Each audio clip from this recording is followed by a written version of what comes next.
Hey everyone, welcome back to Programmer Prabhusharan channel, where we break down complex programming concepts into simple, easy to understandable chunks.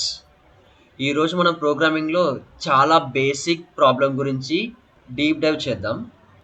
అదేంటి అంటే addition of two నెంబర్స్ని add చేయడం అనమాట. Wait, addition of two numbers చాలా basic concept కదా అని అనిపించవచ్చు. Yes, it is, and at the same time it is not. It's not a basic addition when it comes to how it is getting stored and how it is getting executed in machine level and how memory is managed. ఇట్లాంటి concepts అని వచ్చినప్పుడు it's not a easy task. So optimization techniques ఏంటి and different programming languages ఈ టాస్క్ని ఎలా handle చేస్తున్నాయి, so ఇట్లాంటివన్నీ question mark కదా. సో అవి ఈ వీడియోలో నేర్చుకుందాం. అండ్ ఈ వీడియో అయిపోయేసరికి ఎడిషన్ ఆఫ్ టూ నెంబర్స్ అనే ప్రోగ్రామ్కి ఎలా కోడ్ రాయాలి అనేది మాత్రమే కాకుండా మనం ప్రోగ్రామ్ని రన్ చేసినప్పుడు అది ఎలా ఎగ్జిక్యూట్ అవుతుంది అనే ఒక క్లారిటీ కూడా వస్తుంది మీకు. సో మీ ఫేవరెట్ డ్రింక్ తీసుకోండి, రిలాక్స్ అవ్వండి, let's get started. Okay, first we are learning about algorithms, right? So we have to learn the definition of an algorithm.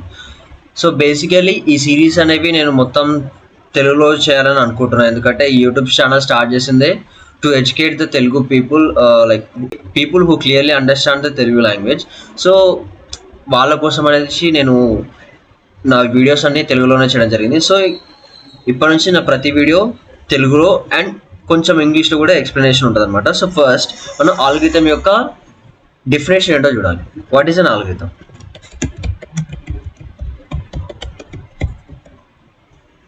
What is an algorithm? An algorithm is a finite number of steps to get a desired output. ఇంకో definition కూడా ఉంటుంది. It is a step by step process of instructions to be performed to get a desired result. So ఇట్లా రాసుకుంటూ పోతే మనకి algorithm పైన చాలా definitions అనేవి ఉంటాయి అనమాట. So that is not the case. Algorithm అంటే ఒక ఫైనైట్ నెంబర్ ఆఫ్ స్టెప్స్ ఉంటాయి మనకి. సో ఆ స్టెప్ బై స్టెప్ మనం ప్రాసెస్ అనేది ఫాలో అవుతూ వెళ్తే మనకి ఒక డిజైర్డ్ ఆన్సర్ అనేది వస్తుంది. ఇప్పుడు for example addition of two numbers అనేది ఇప్పుడు మన ప్రాబ్లం కదా. సో ప్రాబ్లం స్టేట్మెంట్ కూడా రాసుకుందాం. Problem statement addition of two numbers. So addition of two numbers అంటే ఇప్పుడు దీంట్లో మనకి ఏం కావాలి? టూ నెంబర్స్ కావాలి మనకి యాడ్ చేయడానికి, అండ్ వాటిని రిజల్ట్ని ప్రింట్, అంటే వాటిని యాడ్ చేసిన తర్వాత వచ్చిన రిజల్ట్ని మనం ప్రింట్ చేసుకోవాలి. సో అది మనకున్న ప్రాబ్లం స్టేట్మెంట్ అనమాట. దానికి మన రిక్వైర్మెంట్స్ ఏంటో చూసుకోవాలి. మనం ఫస్ట్ ఏదైనా ఆల్గరిథంని సాల్వ్ చేయాలంటే we have to know about the requirements. ఇక్కడ మనకేంటి? ఎడిషన్ ఆఫ్ టూ నెంబర్స్ అంటే టూ నెంబర్స్ని మనం యాడ్ చేయాలి. ఇప్పుడు మనకి ఏమవుతుంది? టూ నెంబర్స్ ఉన్నాయి, వాటిని యాడ్ చేసి మనకి ఇంకో థర్డ్ నెంబర్ వస్తుంది. సో ఇది మనం ఓవరాల్గా వేసుకోవాల్సిన ఒక ఇమాజినేషన్ విజువల్ అనమాట. సో ఫస్ట్ స్టెప్ వన్ ఏం చేయాలి? మనము టేక్ ఏ వేరియబుల్ ఏ అనేసి అనుకుందాం. సో దీంట్లో ఏంటి అంటే దీని integer or float or double. So ఒక ఏ అనే వేరియబుల్ తీసుకుంటున్నాం. ఆ వేరియబుల్ మనకి ఇంటీజర్ అయి ఉండాలి, ఫ్లోట్ అని ఉండాలి, డబుల్ అని ఉండాలి. ఇది దాని యొక్క డేటా టైప్ అనమాట. సో ఇక్కడ వేరియబుల్ అంటే ఏంటి, డేటా టైప్ అంటే ఏంటి అనేది నేను క్లియర్ ఎక్స్ప్లెయిన్ చేస్తా. ఫస్ట్ ఇక్కడ వేరియబుల్ అంటే ఏంటి అంటే ఇప్పుడు మనకు ఒక సిటీ ఉంది, లైక్ మనకు ఒక మ్యాప్ ఉంది, లైక్ మీ విలేజే తీసుకున్నాం. విలేజ్ మ్యాప్లో ఒక చిన్న ఇల్లు ఉంది. సో ఆ ఇంటికి ఏ పేరు లేదు, ఏదో నెంబర్ ఉంది, ఏదో ర్యాండమ్ నెంబర్. ప్రతి ఇంటికి ఒక ర్యాండమ్ నెంబర్ ఉంటుందా? సో అట్లా ఒక ర్యాండమ్ నెంబర్ ఉంది, 1-81, 2000, 1000, 1005 ఇట్లా ఒక ర్యాండమ్ నెంబర్ ఉంది. సో ఆ పర్టికులర్ లొకేషన్కి మనం ఏం చేస్తున్నాం అంటే ఒక ఏ అనే నేమ్ ఇస్తున్నాం. ఇప్పుడు ఫర్ ఎగ్జాంపుల్ సురేష్, రమేష్ ఇట్లా ఇద్దరు పర్సన్స్ ఉన్నారు. సో వాళ్ళ విలేజ్లో సురేష్ అనే అతనికి ఒక ఇల్లు ఉంది, రమేష్ అనే అతనికి ఒక ఇల్లు ఉంది. వాళ్ళిద్దరికి ఇంటికి ఒక ఇంటి నెంబర్ అనేది ఉంటుంది. సో ప్రతి ఒక్కరు ఆ ఇంటిని ఎవరైనా పిలవాలనుకుంటే, లేకపోతే ఆ ఇంట్లో రమేషో సురేషో ఉంటాడు, లైక్ సురేష్ ఇల్లు అనుకుందాం. సో ఆ సురేష్ ఇల్లు ఇంటి నెంబర్ వచ్చేసి 1001.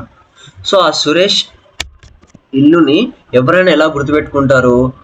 సురేష్ వాళ్ళ ఇల్లు అనే గుర్తుపెట్టుకుంటారు. 1001 అని ఎవరు గుర్తుపెట్టుకోరు, ఎందుకంటే నెంబర్స్ గుర్తుపెట్టుకోవడం కొంచెం హార్డ్ అనమాట. సో నెంబర్స్ గుర్తుపెట్టుకోవడం హార్డ్ కాబట్టి people use to remember the names of their houses via their names. Those who people live in there in that particular houses. Okay, ఇప్పుడు ఆ పర్టికులర్ ఇంట్లో ఎవరైతే ఉంటారో వాళ్ళ పేరుతో ఆ ఇంటి లొకేషన్ ఎవరైనా గుర్తుపెట్టుకుంటారు. ఇక్కడ కూడా మన మెమొరీలో డిఫరెంట్ మెమొరీ లొకేషన్స్ అనేవి ఉంటాయి. ఆ ప్రతి ఒక్క మెమొరీ లొకేషన్కి ఒక్కొక్క నెంబర్ అనేది ఇస్తారనమాట. లైక్ 1000, 1001, 1002, 1003 అండ్ సో ఆన్ ఇట్లా పోతూనే ఉంటాయి. ఇక్కడ మనం ఏదైనా వాల్యూని ఒక లొకేషన్లో స్టోర్ చేస్తే ఆ లొకేషన్ యొక్క నెంబర్ మనం ప్రతిసారి గుర్తుపెట్టుకున్నట్టు చాలా కష్టం. ఇప్పుడు మనం ఏదైనా పెద్ద ప్రోగ్రామ్ రాస్తాం అనుకో, దాంట్లో ఫర్ ఎగ్జాంపుల్ కొన్ని థౌజండ్స్ ఆఫ్ వేరియబుల్స్ వాడచ్చు. మనం లైక్ థౌజండ్స్ ఆఫ్ లొకేషన్స్ ఉండొచ్చు. 1000 లొకేషన్ నెంబర్స్ని గుర్తుపెట్టుకోవడం మనకు కష్టం. అందుకే ఆ ఇంట్లో ఉండే ఆ ఇంటికి ఒక పేరు ఇచ్చామనుకో, సో ఆ పేరుతో మనం ఈజీగా యాక్సెస్ చేయొచ్చు అనమాట. సో ఇక్కడ కూడా అంతే. ఇప్పుడు మనకి కొన్ని ఉన్న ఒక థౌజండ్స్ ల్యాక్స్ ఆఫ్ లొకేషన్స్కి మనం ఏదైనా ఒక లొకేషన్లో ఏదైనా స్టోర్ చేస్తే ఆ లొకేషన్కి ఒక పేరు ఇస్తున్నాం మనం. అదే వేరియబుల్ అంటాం అనమాట. సో ఆ లొకేషన్ని వేరియబుల్ అంటాం, ఆ లొకేషన్కి ఇచ్చే నేమ్ని వేరియబుల్ నేమ్ అంటాం. అండ్ ఆ లొకేషన్లో ఎలాంటి వాళ్ళు ఉండాలి అనేది డేటా టైప్ అనమాట. ఇప్పుడు ఫర్ ఎగ్జాంపుల్ ఒక లొకేషన్లో ఒక ఇల్లు ఉంది, ఆ ఇంటికి నేను ఏ అనే పేరు పెట్టిన, అక్కడ ఓన్లీ ఫీమేల్స్ మాత్రమే ఉండాలన్నమాట. సో అదేంటిది, ఆ ఇంటి యొక్క డేటా టైప్ ఏంటి? డేటా టైప్ అంటే దాంట్లో ఎవరు ఉండడానికి ఎలిజిబుల్? ఓన్లీ ఫీమేల్స్ మాత్రమే. నెక్స్ట్ ఇంకొక ఇల్లు ఉంది, దాంట్లో ఓన్లీ మేల్స్. ఇంకొక ఇల్లు ఉంది, దాంట్లో ఓన్లీ చిన్నపిల్లలు ఉండాలి. ఇంకొక ఇల్లు ఉంది, దాంట్లో ఓన్లీ ఓల్డ్ ఏజ్డ్ పీపుల్ ఉండాలి. సో ఇక్కడ డిఫైన్ చేస్తున్నాం ఏ ఇంట్లో ఎవరు ఉండాలి అని, అంటే ఏ లొకేషన్లో ఎవరు ఉండాలి అని. సో ఇక్కడ కూడా వేరియబుల్ అండ్ డేటా టైప్ అంటే ఏ లొకేషన్కి ఏ నేమ్ ఇచ్చాం, సో అది వేరియబుల్ నేమ్. అండ్ ఆ నేమ్ అనేది లేకపోతే ఆ లొకేషన్ అనేది ఆ లొకేషన్లో ఎలాంటి వాల్యూస్ని మనం పెట్టాలి, ఏదర్ క్యారెక్టరా, స్ట్రింగా, ఇంటీజరా, ఫ్లోటా. ఫ్లోట్ అంటే డెసిమల్ నెంబర్స్ అనమాట, అంటే డెసిమల్ పాయింట్స్ తర్వాత కూడా నెంబర్స్ ఉంటాయి కదా. సో ఇవి డేటా టైప్స్ అనమాట. అంటే ఒక లొకేషన్లో ఎలాంటివి స్టోర్ చేయాలి అనేది డేటా టైప్. లొకేషన్కి ఇచ్చిన పేరుని మనము వేరియబుల్ నేమ్ అంటాం. సో ఆ లొకేషన్ని మనం వేరియబుల్ అంటాం. నెక్స్ట్ ఇది ఈజీగా అర్థం అవడానికి. So step 1 take a variable A. Next step 2 కూడా సేమ్, అందుకే కాపీ చేసి పేస్ట్ చేస్తున్నా. సో స్టెప్ 2 వచ్చేసి take a variable B. Next ఇట్లా 2 వేరియబుల్స్ తీసుకున్నాం. 2 వేరియబుల్స్ తీసుకున్న తర్వాత మనకి సమ్ అనేది వస్తుంది కదా, ఆ సమ్ని కూడా ఒక దాంట్లో స్టోర్ చేసుకోవాలి కదా. సో దానికి ఇంకొక వేరియబుల్. ఇక్కడ వేరియబుల్ నేమ్స్ మనం ఏదైనా ఇవ్వచ్చు, సో మన ఇష్టం అది. సో ఇక్కడ నేను సమ్ అనేది ఇస్తున్నా. సో దీంట్లో ఏం చేస్తాం అంటే ఏని బీని యాడ్ చేసి దీంట్లో స్టోర్ చేసుకుంటాం. నెక్స్ట్ స్టెప్ 4 ఏంటి అంటే enter a value into variable a. So ఇది తీసేద్దాం. Next step 5 enter a value into variable b. So ఏలోకి బిలోకి ఒక వాల్యూ అనేది ఎంటర్ చేసినాం. దాని తర్వాత ఏం చేయాలి, దాన్ని యాడ్ చేయాలి. Step 6 add A and B values and store the result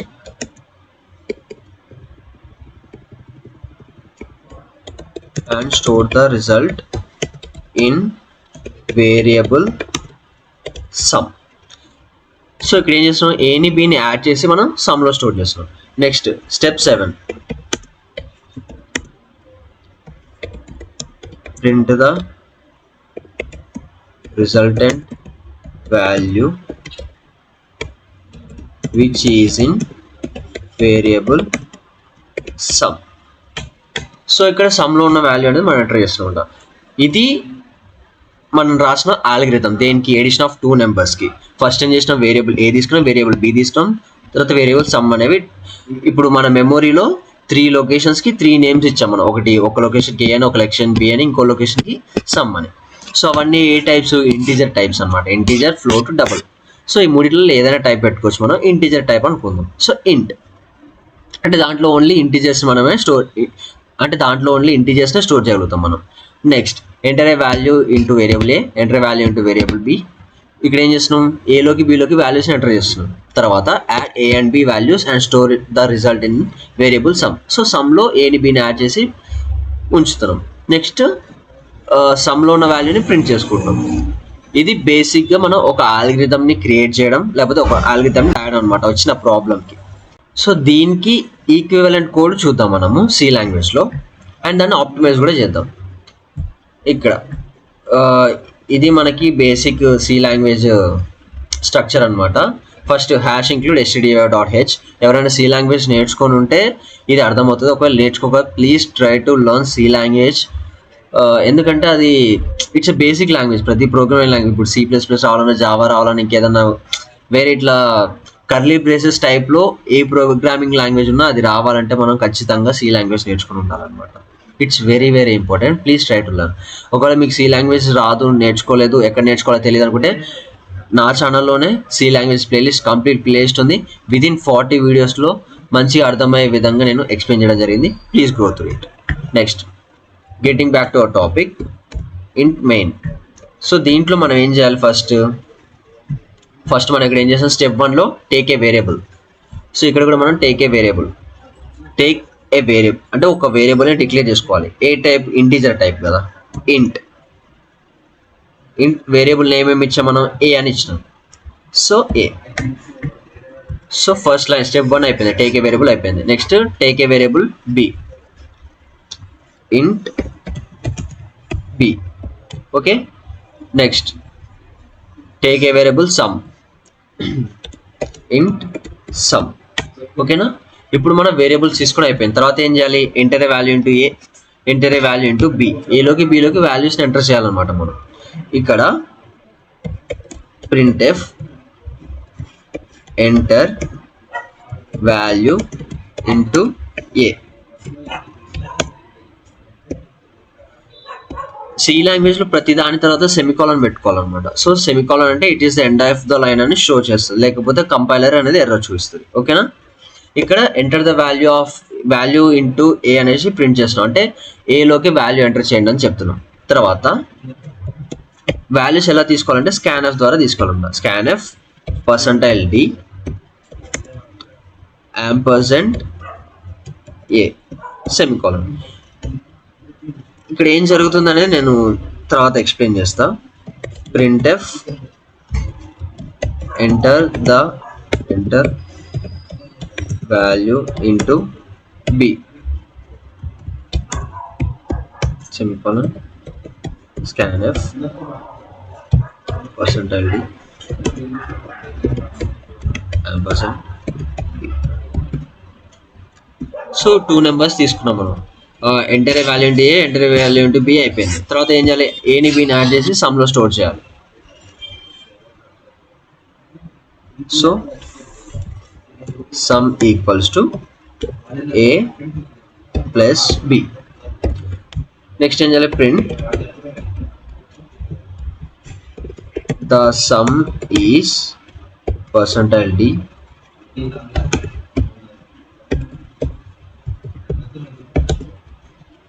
sum.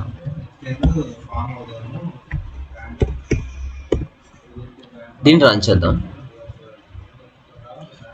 23 12 the sum is 35. 23 plus 12 ఎంత, 3 plus 2 5, 2 plus 1 3, 35. సో ఇది మన ప్రోగ్రామ్ అనమాట.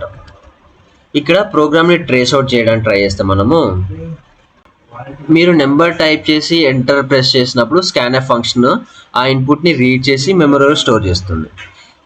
స్పెషల్లీ ఏ అండ్ బి వాల్యూస్ని ఏ అండ్ బి వేరియబుల్స్లో మనం ఎంటర్ చేసిన వాల్యూస్ని స్టోర్ చేస్తుంది. కానీ క్యాచ్ ఏంటంటే scanf మీరు ఏం టైప్ చేసినా బ్లైండ్లీ యాక్సెప్ట్ చేయదన్నమాట. ఇన్పుట్ ఎక్స్పెక్టెడ్ ఫార్మాట్లో ఉందా లేదా అని చెక్ చేస్తుంది. మీరు లెటర్స్ టైప్ చేస్తే ప్రోగ్రామ్ ఎర్రర్ మెసేజ్ ప్రింట్ చేసి స్టాప్ అవుతుంది అనమాట. ఎందుకంటే ఇక్కడ మనం పైన ఇంటీజర్ టైప్ డిక్లేర్ చేసినాం, స్కాన్ఎఫ్లో %d పెట్టినాం. సో %d ఏంటి అంటే అది ఓన్లీ ఇంటీజర్స్ని తీసుకుంటుంది. %f అంటే ఓన్లీ ఫ్లోట్ని తీసుకుంటుంది. %lf అంటే లాంగ్ ఫ్లోట్, ఇట్ మీన్స్ డబల్ని తీసుకుంటుంది. %c అంటే క్యారెక్టర్ని తీసుకుంటుంది. సో ఇట్లా మనం ఏది పెడతామో స్కాన్ఎఫ్లో ఆ ఫార్మాట్ని మాత్రమే తీసుకుంటుంది అనమాట. ఇప్పుడు మన ప్రోగ్రామ్లో చూసుకుంటే %d ఉంది అంటే it is an integer format. Okay, అది. నెక్స్ట్ మనం మెయిన్ ఫంక్షన్ ఎప్పుడు కాల్ చేసినా కూడా మనకి ఒక స్టాక్ మెమరీ అనేది క్రియేట్ అవుతుంది అనమాట. సిలో అన్ని లోకల్ వేరియబుల్స్ స్టాక్ అనే స్పెషల్ మెమరీ ఏరియాలో స్టోర్ అవుతాయి అనమాట. మెయిన్ ఫంక్షన్ స్టార్ట్ అయినప్పుడు ఏ, బి అండ్ సమ్ ఈ వేరియబుల్స్కి స్టాక్లో స్పేస్ అలొకేట్ చేస్తుంది. తర్వాత వాటిని ఆ వేరియబుల్స్ స్టోర్ చేస్తుంది. స్టోర్ చేసిన తర్వాత సిపియు ఆపరేషన్స్ అనమాట. ఇప్పుడు మిషన్ లెవెల్లో సిపియు ఏ నుంచి బి నుంచి వాల్యూస్ని మెమొరీ నుండి రిజిస్టర్లోకి ఫెచ్ చేస్తుంది. తర్వాత సిపియు అనేది ఏఎల్యుని యూజ్ చేసి ఎడిషన్ పర్ఫామ్ చేసి రిజల్ట్ని సమ్ అనే వేరియబుల్లో స్టోర్ చేస్తుంది అనమాట.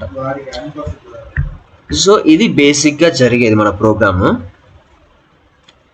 ఇక్కడ దీన్ని ఆప్టిమైజ్ చేయాలనుకుంటే ఒకవేళ మనము లార్జ్ నెంబర్స్ అవసరం లేకపోతే ఇక్కడ మనము ఇంటికి బదులుగా మనము int32, int64, int16 ఇట్లా యూజ్ చేయొచ్చు అనమాట. మనకి ఇక్కడ ఇంట్కి int32 ఆర్ int16 వీటికి డిఫరెన్స్ ఏంటి అంటే ఇంట్ అనేది మనం ఏ సిస్టంలో రన్ చేస్తే ఆ సిస్టమ్కి తగ్గట్టుగా దాని యొక్క బైట్స్ చేంజ్ చేసుకుంటుంది అనమాట. ఇప్పుడు మనది 16-bit ఆపరేటింగ్ సిస్టమ్ అనుకో int62 అయిపోతుంది, int16 అయిపోతుంది. ఒకవేళ 32-bit ఆపరేటింగ్ సిస్టమ్ అయితే int32 అవుతుంది. ఒకవేళ 64 అయితే int64 అవుతుంది. సో ఇట్లా అది ఆపరేటింగ్ సిస్టమ్కి తగ్గట్టుగా చేంజ్ చేసుకుంటూ వెళ్తుంది. ఇప్పుడు ఒకవేళ మనము జస్ట్ ఒక 10 bytes స్టోర్ చేసినాం but int64-bit operating system use చేస్తున్నాం but we are storing only 10 bytes of data. అప్పుడు ఏమవుతుంది, 54 bytes అనేది మనకి లెఫ్ట్ అయిపోతుంది. సో అట్లా కాకుండా మనం int32 లేకపోతే int16 అని ఇచ్చినాం అనుకో, int16 ఉంది, ఏ ఆపరేటింగ్ సిస్టంలో అయినా 16 bits అలొకేట్ చేస్తుంది. సో మనం 10 bits అనేది యూజ్ చేస్తున్నాం, మిగతా 6 bits వేస్ట్ అవుతాయి అంతే. సో మనం ఎంత వాల్యూ తీసుకుంటున్నాం, ఎంత వాల్యూ మనకు అవసరం పడుతుంది ఏంటి అని డిక్లేర్ చేయడం కూడా ఒక ఆప్టిమైజేషన్ టెక్నిక్ అనమాట. దానివల్ల మనకి మెమొరీ అనేది స్పేస్ కాంప్లెక్సిటీ అనేది తగ్గుతుంది. ఓకేనా, ఇది ఎవరు చెప్పరు, జస్ట్ ప్రతి ఒక్కరు ఇంట్ అనుకుని వెళ్ళిపోతారు. బట్ ఇంట్ అనేది ఏంటిది, అది ఇట్స్ అంటే మన ఆపరేటింగ్ సిస్టమ్కి తగ్గట్టుగా అది ఎక్స్పాండ్ అవుతుంది, కంప్రెస్ అవుతుంది. కానీ మన నీడ్ని పట్టుకొని మనం ఎగ్జాక్ట్గా డిక్లేర్ చేసి మన స్పేస్ కాంప్లెక్సిటీ కొంచెమైనా తగ్గించిన వాళ్ళం అవుతాం. ఇఫ్ మనం ఫర్ ఎగ్జాంపుల్ మనం ఒక lakhs ఆఫ్ వేరియబుల్స్ వాడుతున్నాం ఇంటీజర్ టైప్వి, బట్ మనం ప్రతి ఒక్క వేరియబుల్ ఓన్లీ 10 bytes మాత్రమే స్టోర్ చేస్తున్నాం. మిగతాదంతా ఇప్పుడు అందరూ 64-bit ఆపరేటింగ్ సిస్టమ్ వాడుతున్నారు, ప్రతి ఒక్కరి దగ్గర 54 bytes అనేవి లెఫ్ట్ అవుతున్నాయి. ఎగ్జాంపుల్గా చెప్పుకుంటే బైట్స్ అనేవో లేకపోతే బిట్స్ లా స్టోర్ అవుతుంది, ఏదో what ever it may be. కానీ మనం స్పెసిఫిక్గా మెన్షన్ చేసినప్పుడు మనకు తెలుసు మన వేరియబుల్స్ అనేవి స్టోర్ చేసుకునే వాల్యూస్ ఇలానే ఉంటాయి, ఇవే ఉంటాయని. సో అట్లాంటప్పుడు తెలిసినప్పుడు we have to optimise that. ఇప్పుడు 1,00,000 వేరియబుల్స్ అనుకున్నప్పుడు మనకి చాలా డేటా అనేది వేస్ట్ అవుతుంది, చాలా స్టోరేజ్ అనేది వేస్ట్ అవుతుంది.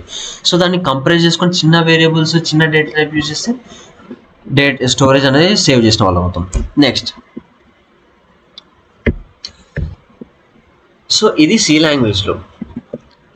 And at the same time it is not the optimal. ఇప్పుడు మనం ఏం చేసినాం, ఏని బిని డిఫరెంట్ లైన్స్లో డిక్లేర్ చేసినాం. ఇలా కాకుండా మనం అన్ని ఒకే లైన్లో డిక్లేర్ చేస్తే మనకి టైం కాంప్లెక్సిటీ తగ్గుతుంది. ఫర్ ఎగ్జాంపుల్ ఇంటి ఏ, ఇంటి బి, ఇంటి సమ్ అని ఉంది కదా, సో ఇవి తీసేద్దాం.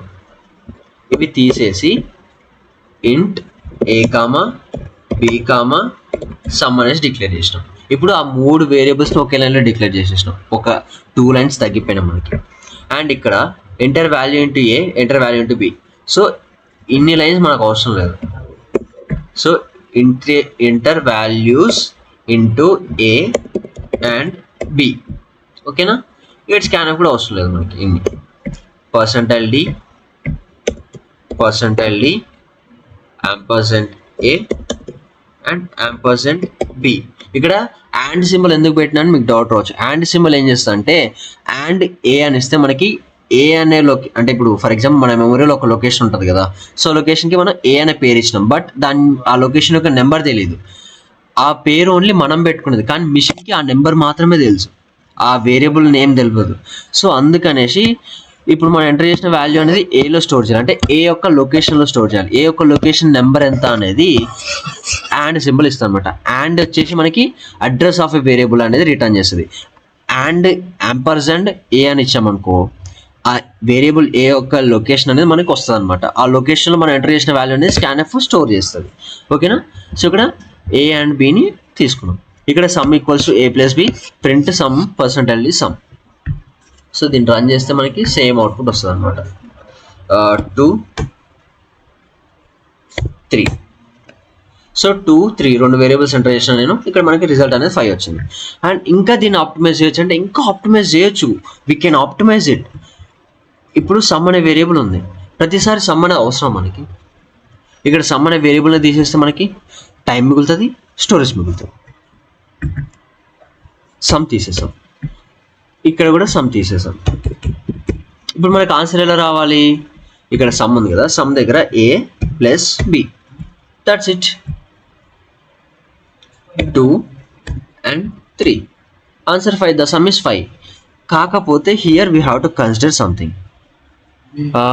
మనము పాయింట్ ఏ నుంచి పాయింట్ బి కాడికి పోవడానికి కొన్ని డిఫరెంట్ పాత్స్ ఉంటాయి.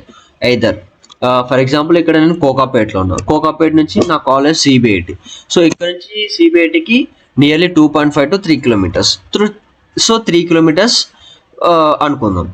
ఇప్పుడు నేను ఇక్కడ నుంచి సిబిఐటికి నడుచుకుంటూ వెళ్ళొచ్చు. నడుచుకుంటూ వెళ్ళడానికి నాకు 30 minutes పడుతుంది నియర్లీ. నెక్స్ట్ బైక్ పైన వెళ్ళొచ్చు, బైక్ పైన 5 నుంచి 10 minutes పడుతుంది అంతే. నెక్స్ట్ కావాలనుకుంటే ఏరోప్లేన్లో కూడా వెళ్ళొచ్చు. ఏరోప్లేన్లో ఒక 15 minutes పడుతుంది. 15 minutes ఎందుకు పడుతుంది అని నేను తర్వాత చెప్తాను. నెక్స్ట్ హెలికాప్టర్లో ఒక 13 minutes 11 minutes పట్టవచ్చు. ఇక్కడ మనకి తక్కువ టైం ఏది తీసుకుంటుంది, బైక్ తీసుకుంటుంది. ఎందుకంటే ఇప్పుడు నడుచుకుంటూ అంటే ఆబ్వియస్లీ లేట్ అవుతుంది. బైక్ ఎక్కి వెంటనే వెళ్ళిపోవచ్చు, వెంటనే అక్కడ దిగిపోవచ్చు. నెక్స్ట్ ఇక్కడ ఏరోప్లేన్ ఈజ్ ద ఫాస్టెస్ట్. కాకపోతే అది ముందు టేక్ ఆఫ్ చేయాలి, టేక్ ఆఫ్ అవ్వాలి, టేక్ ఆఫ్ అయిన తర్వాత అక్కడ మళ్ళీ ల్యాండ్ అవ్వాలి. సో ఫ్లైట్ టైం తక్కువ, కానీ టేక్ ఆఫ్ ల్యాండింగ్కి ఎక్కువ టైం పడుతుంది. నెక్స్ట్ హెలికాప్టర్ కూడా సేమ్, టేక్ ఆఫ్కి ల్యాండింగ్కి ఎక్కువ టైం పడుతుంది, ఫ్లైట్ టైం తక్కువే. సో ప్రతిసారి స్పీడ్గా వెళ్తుంది అని అనుకున్న ప్రతి ఒక్కటి ఆల్గరిథమ్స్లో వర్క్ అవ్వదు. అంటే రియల్ లైఫ్లో అయితే ఎలాగో వర్క్ అవుతుందో ఆల్గరిథమ్స్లో కూడా అంతే. ప్రతిదీ ఫాస్ట్గా వర్క్ అవుతుంది అనుకున్న ప్రతిదీ ఆల్గరిథమ్స్లో పనిచేయదు. ఇప్పుడు ఫర్ ఎగ్జాంపుల్ నేను ఒక కోడ్ ఎంటర్ చేస్తా, ఎడిషన్ ఆఫ్ 2 numbers. దీన్ని జావాలో రన్ చేస్తా, పైథాన్లో రన్ చేస్తా. మనకేంటి జావా సి అనేవి ఫాస్టెస్ట్ కదా. బట్ దాన్ని ఒకవేళ నేను రన్ చేస్తే జావా అనేది మనకి చాలా టైం డిలే ఇస్తుంది, పైథాన్ సి అనేది తక్కువ టైం ఇస్తుంది, పైథాన్ అనేది ఇంకా తక్కువ టైం ఇస్తుంది. ఎందుకంటే ఈ కేసులో పైథాన్ అనేది షార్టెస్ట్, అంటే ఈ డిస్టెన్స్ని పైథాన్ అనేది ఫాస్ట్గా కవర్ చేస్తుంది. And at the same time ఇప్పుడు ఫర్ ఎగ్జాంపుల్ నేను కోకాపేటలో ఉన్నా, నేను ఢిల్లీ వెళ్ళాలి. బైక్ ఉంది, వాక్ ఉంది, ఏరోప్లేన్ ఉంది, హెలికాప్టర్ ఉంది. What is the best? Long రన్లో జావా అనేది చాలా స్పీడ్ వర్క్ అవుతుంది, పైథాన్ స్లో వర్క్ అవుతుంది, సి కూడా స్పీడ్గా వర్క్ అవుతుంది, C++ ఇంకా స్పీడ్ వర్క్ అవుతుంది. బట్ మనం ఏదైనా అప్లికేషన్ చేస్తున్నామంటే అది లాంగ్ రన్, అంటే ఎక్కువ కోడ్స్ ఉంటాయి, ఎక్కువ కోడ్స్ని మనం కంపైల్ చేయాల్సి ఉంటుంది, ఎక్కువ కోడ్స్ని ఎగ్జిక్యూట్ చేయాల్సి ఉంటుంది. అంటే దాన్ని ప్రాక్టికల్ వరల్డ్లోకి తీసుకొస్తే ఎక్కువ డిస్టెన్స్ని మనం కవర్ చేస్తున్నట్టు కదా. సో ఇట్లానే ఆ రియల్ వరల్డ్ ఎగ్జాంపుల్ ఇక్కడ మనకి ప్రాక్టికాలిటీలో వర్క్ అవుతుంది అనమాట. సో ఇది ఒక వే ఆఫ్ ప్రోగ్రామింగ్. సో నేను ఇంకొక వే ఆఫ్ ప్రోగ్రామింగ్ కూడా చూపిస్తాను సి లాంగ్వేజ్లో సేమ్.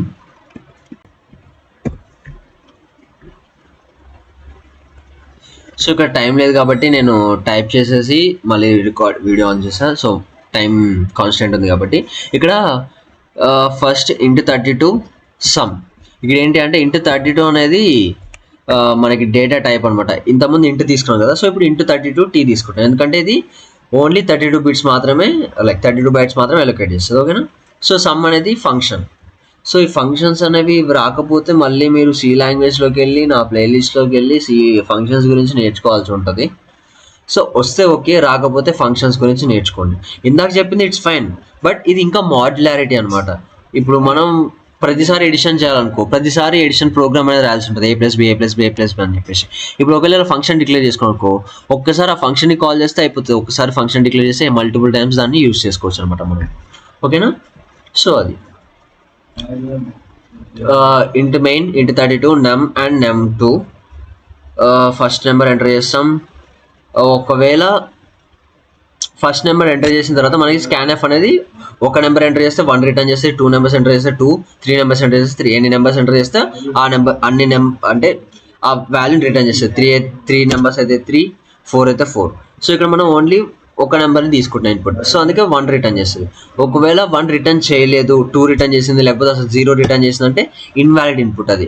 ఇక్కడ ఓన్లీ 1 నెంబరే ఇన్పుట్ రావాలి, బట్ డిఫరెంట్ నెంబర్స్ ఇన్పుట్ వచ్చింది, లేకపోతే అసలు ఇన్పుట్ రాలేదు. So invalid input for the first number అది ప్రింట్ అవుతుంది. Next enter the second number. ఇక్కడ కూడా ఓన్లీ ఒక నెంబర్ అనేది ఇన్పుట్ తీసుకుంటున్నాం కాబట్టి 1 అనేది రిటర్న్ చేస్తే ఓకే, రిటర్న్ చేయకపోతే invalid input for the second number. So వచ్చిన తర్వాత ఇంటూ 32 టోటల్. సో టోటల్ అనే వేరియబుల్లో మనం సమ్ని స్టోర్ చేయాలి. సో సమ్కి ఏం చేస్తున్నాం, num1 num2 అనేవి 2 నెంబర్స్ ఎంటర్ చేసుకున్నాం కదా ఇప్పుడు. సో వాటిని పంపిస్తున్నాం. సో ఇప్పుడు ఏమైంది, ఈ ఫంక్షన్ అనేది కాల్ అవుతుంది. ఈ ఫంక్షన్ ఏది, ఈ ఫంక్షన్ అనమాట. సో అక్కడ num1 వచ్చేసి ఇంటూ 32T ఏలోకి వెళ్తుంది, num2 వచ్చేసి బిలోకి వెళ్తుంది అనమాట. సో ఈ ఏబిలోకి వెళ్ళిన తర్వాత రిటర్న్ A+B అంటే ఏని బిని యాడ్ చేసి రిటర్న్ చేస్తుంది. ఎక్కడికి రిటర్న్ చేస్తుంది, ఇక్కడికి రిటర్న్ చేస్తుంది. ఇక్కడ రిటర్న్ చేసిన దాన్ని ఏం చేస్తుంది, టోటల్లో స్టోర్ చేస్తాం. అంటే ఈ సింగిల్ ఈక్వల్స్ ఉన్నప్పుడు ఏమైంది, రైట్ సైడ్లో ఉన్నది లెఫ్ట్ సైడ్లో ఉన్న వేరియబుల్లోకి స్టోర్ అయిపోతుంది. సో ఇక్కడ ఉన్న వాల్యూ టోటల్ స్టోర్ అయిపోతుంది. తర్వాత some equals %LD equals %LD. So ఈ ఫస్ట్ %LDలో num1 అనే వేరియబుల్ ఉన్న నెంబర్ ఇక్కడ ప్రింట్ అయ్యింది, num2లో ఉన్నది ఇక్కడ ప్రింట్ అయ్యింది, టోటల్ ఉన్నది ఇక్కడ ప్రింట్ అయ్యింది. అంటే num1 మనం ఒకవేళ 10 ఇచ్చాం అనుకో, 10 ప్లస్ ఇక్కడ 20 ఇస్తే 20, 10 ప్లస్ 20 ఈక్వల్స్ టు 30. అంటే num1లో 20, num2లో అంటే num1లో 10, num2లో 20, మొత్తం టోటల్ 30. సో ఈ 3 ప్రింట్ అయిపోతుంది అనమాట. ఇక్కడ మనం రన్ చేసి చూద్దాం ఒకసారి. Enter the first number 10, enter the second number 20, some equals to 10 plus 20 30 అనమాట. So num1 10, num2 20, total 30. So అలా మనకి ప్రింట్ అవుతుంది అనమాట. సో దీన్ని మనం జావాలో కన్వర్ట్ చేసి చూద్దాం ఒకసారి. సో ఇది జావా ప్రోగ్రామ్. ఇక్కడ java.util.scanner అనేది స్కానర్ క్లాస్ అనమాట. ఇది ఏం చేస్తుంది అంటే మనము డైనమిక్గా ఇన్పుట్ ఇవ్వడానికి, అంటే ఇప్పుడు ఇందాక కూడా సి లాంగ్వేజ్ దాంట్లో చేసినప్పుడు నేనే 10, 20 అనేది డైనమిక్ ఇచ్చా కదా. సో ఇక్కడ జావాలో కూడా మనం డైనమిక్ ఇవ్వాలంటే స్కానర్ క్లాస్ని ఇంపోర్ట్ చేసుకోవాలన్నమాట. ప్రతిదీ మనకి సి లాంగ్వేజ్లో ప్రొసీజర్ ఓరియంటెడ్, ఇక్కడ ఆబ్జెక్ట్ ఓరియంటెడ్. సో జావాలో ప్రతి ఒక్కటి మనం క్లాసెస్ తోటే చేయాలి, క్లాస్ డిక్లేర్ చేసుకోవాలి. సో ఇక్కడ పబ్లిక్ స్టాటిక్ ఇంట్ some, int a int b return A+B. So ఇదొక ఫంక్షన్ అనమాట. సో పబ్లిక్ స్టాటిక్ ఇవన్నీ మీరు జావాలో నేర్చుకోవాల్సి ఉంటుంది. ఒకవేళ రాకపోతే నా దాంట్లో జావా ప్లేలిస్ట్ ఉంది, దాంట్లోకి వెళ్ళి నేర్చుకోండి.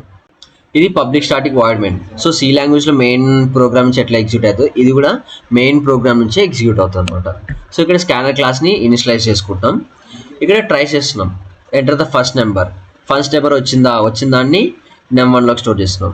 సెకండ్ నెంబర్ వచ్చిన దాన్ని num2లోకి స్టోర్ చేస్తున్నాం. సో num1ని num2ని టోటల్లో స్టోర్ చేస్తున్నాం, దాన్ని ప్రింట్ చేస్తున్నాం అనమాట.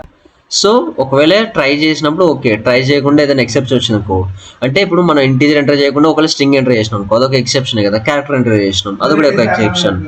ఆ ఎక్సెప్షన్స్ని ప్రింట్ చేసుకోవాలన్నమాట. ఇప్పుడు రన్ చేసి చూద్దాం.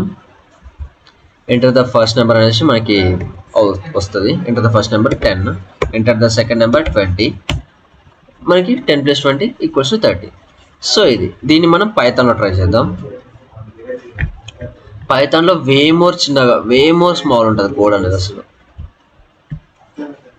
కంట్రోల్ చూడండి, సిలో మనకి 27 లైన్స్ ఉంది, జావాలో 26 లైన్స్ ఉంది, పైథాన్లో మనకి జస్ట్ 11 లైన్స్ ఉంది. Wow, such a simple code కదా. ఇప్పుడు రన్ చేసి చూద్దాం. పైథాన్ చాలా ఈజీగా అర్థమైపోతుంది. num1లోకి ఇన్పుట్ తీసుకుంటున్నాం, దాన్ని ఇంటీజర్లో కన్వర్ట్ చేసి నెమ్1లో స్టోర్ చేసినాం. నెమ్2లో కూడా ఇన్పుట్ తీసుకొని ఇంటీజర్లో కన్వర్ట్ చేసి నెమ్2లో స్టోర్ చేసినాం. టోటల్ వచ్చేసి సమ్ ఆఫ్ 2 అనే ఫంక్షన్ని కాల్ చేస్తున్నాం, దానికి నెమ్1 నెమ్2 అనే పారామీటర్స్ ఇస్తున్నాం. తర్వాత వచ్చిన ఆన్సర్ని ఇక్కడ ప్రింట్ చేసుకుంటున్నాం మనం. ఒకవేళ ఏదైనా ఎక్సెప్షన్ వస్తే దాన్ని హ్యాండిల్ చేస్తాం అనమాట. Invalid input please enter integers అని. ఓకేనా, ఇక్కడ 10 20, సో ఆన్సర్ వచ్చేసి 30. బట్ వీటి యొక్క స్టోరేజ్ స్పేస్ అదేమైనా టైం కాంప్లెక్సిటీ స్పేస్ కాంప్లెక్సిటీ మనకి తెలియట్లా. సో తెలియడం కోసం నేను ఇక్కడ కోడ్ చెఫ్వి ఓపెన్ చేసి ఉంచిన కంపైలర్స్, దీన్ని కాపీ చేసుకుందాం. సో సి లాంగ్వేజ్ అనేది సి కంపైలర్, కంట్రోల్-V, దీన్ని రన్ చేద్దాం. ఇన్పుట్స్ అనేవి మనకి ఇక్కడ ఇవ్వాలి. సో 10 20 అంటే ఇక్కడ ఫస్టే ఇవ్వాలన్నమాట. ఇంతకుముందులాగా డైనమిక్ ఇవ్వడానికి ఉండదు. డైనమికే కానీ ఇక్కడ ఫస్ట్ మెన్షన్ చేయాలి మనం. చూద్దాం. సో సి లాంగ్వేజ్ వచ్చేసి టైం ఎంత తీసుకుంది, 0.0000 సెకండ్స్. అసలు ఇట్లా కళ్ళు మూసి తెరిచేలోపు అంటే ఈ ప్రోగ్రామ్ అనేది అసలు సి లాంగ్వేజ్కి అసలు ఒక బర్డెన్ కూడా కాదు. అసలు ఈ ప్రోగ్రామ్ అనేది రన్ అయినట్టు కూడా సి లాంగ్వేజ్ అర్థం కూడా కాదనమాట. అంత లైట్ వెయిట్ అనమాట, అంత ఈజీగా ఎగ్జిక్యూట్ అవుతుంది. మెమరీ వచ్చేసి 1.96 MB 987 MB తీసుకోండి. నెక్స్ట్ జావా ప్రోగ్రామ్ చూద్దాం. కంట్రోల్-C, జావా. సో దీన్ని రన్ చేద్దాం. ఇన్పుట్స్ వచ్చేసి 10 ఇంకా 20.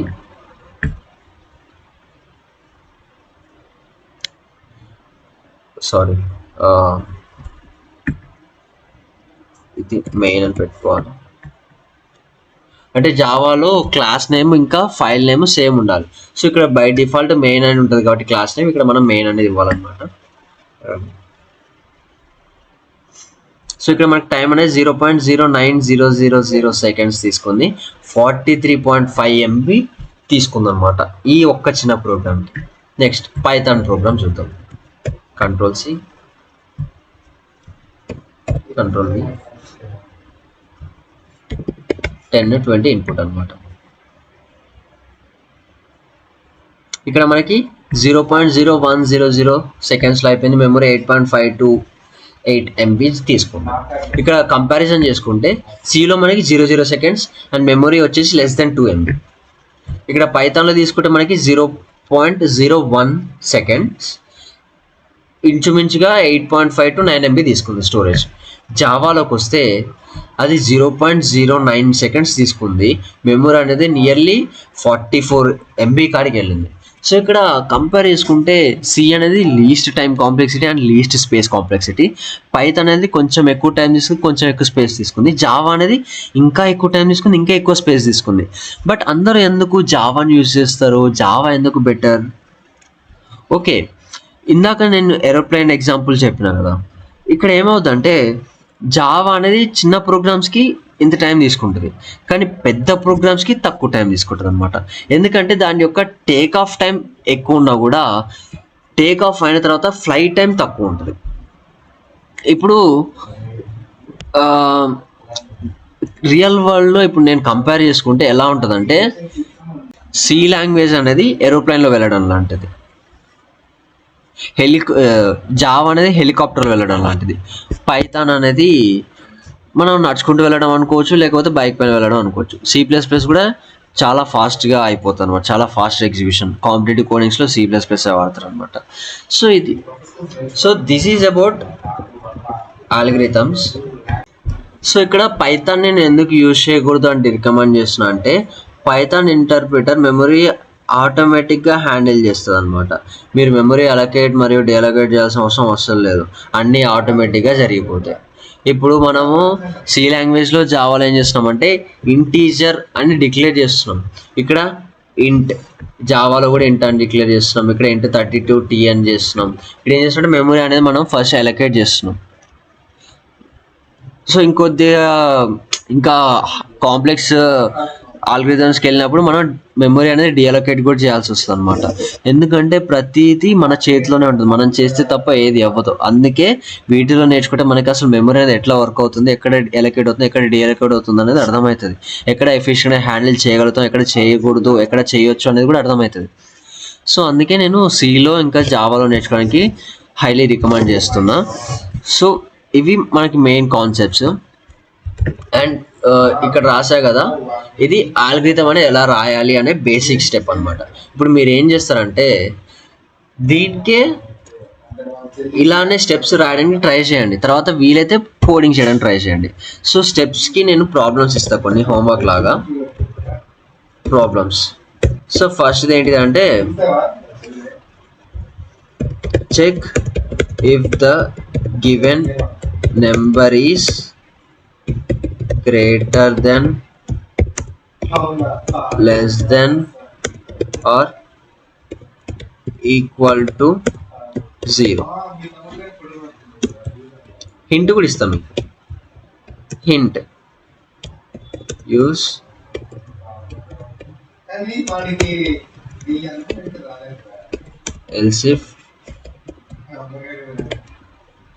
Elif ladder. సో దీంట్లో ఏం చేస్తారంటే ఎల్సిఫ్ లాడర్ని యూజ్ చేయండి.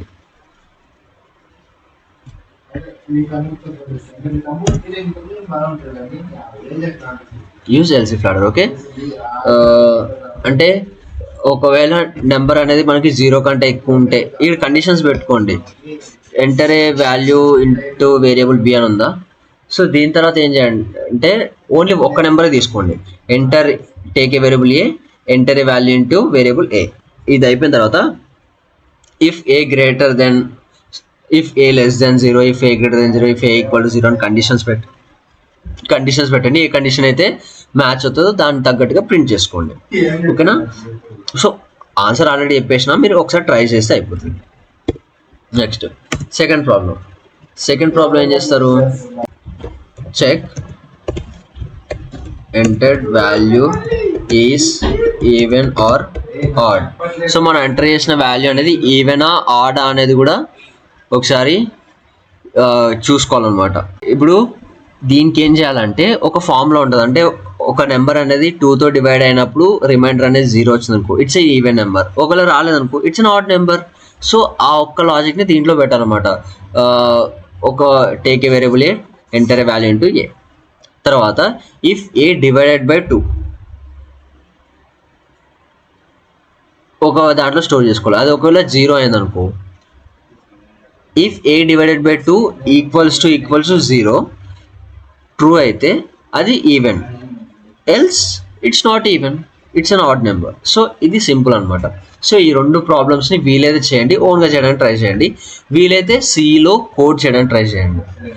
ఏం లేదు, ఇక్కడ ఉన్న స్టెప్స్ని మనం సి లాంగ్వేజ్లో కన్వర్ట్ చేయొచ్చు. వేరియబుల్ తీసుకోవడం, దాన్ని ఇఫ్ ఎల్స్లో పెట్టి కండిషన్ చెక్ చేయడం, అండ్ కండిషన్ ట్రూ అయితే ప్రింట్ చేయడం, లేకపోతే వేరేది ప్రింట్ చేయడం అనమాట. సో ఇది ఈ వీడియో కింద guys.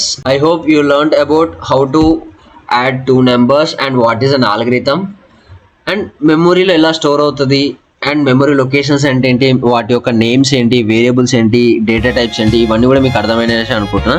Thanks for watching. Meet you in the next video guys. Bye bye.